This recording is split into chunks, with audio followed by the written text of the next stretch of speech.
బాధపడుతూ ముందుగా కుమారస్వామి గురించి తపస్సు చేసింది.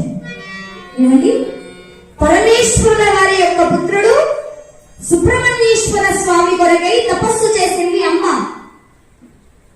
కుమారస్వామి ప్రత్యక్షమయ్యాడు, తామ్రమాలను ఇచ్చాడు. ఇచ్చి, అమ్మా ఈ తామ్రమాలను ధరించి భీష్ముడితో ఎవరైతే యుద్ధానికి వెళ్తారో వారికి జయం కలుగుతుంది అని చెప్పి అదృశ్యమయ్యారు కుమారస్వామి. ఆ మాలను పట్టుకొని రాజ్యాలన్నీ కూడా తిరిగినది ఈ యొక్క అమ్మ. రాజులందరినీ అడిగింది, ఈ మాలను ధరించి భీష్ముడితో యుద్ధానికి వెళ్ళండి, మీకే జయం కలుగుతుంది అని. భీష్ముడు అనగానే భయపడిపోయారు రాజులందరూ కూడా. తిరిగి తిరిగి తిరిగి కాంపీల్య నగరానికి వచ్చింది. కాంపీల్య నగరానికి వచ్చి ద్రుపద మహారాజుని కూడా అడిగింది, ఈ మాలను ధరించి యుద్ధానికి వెళ్ళండి, మీకే జయం కలుగుతుంది అని.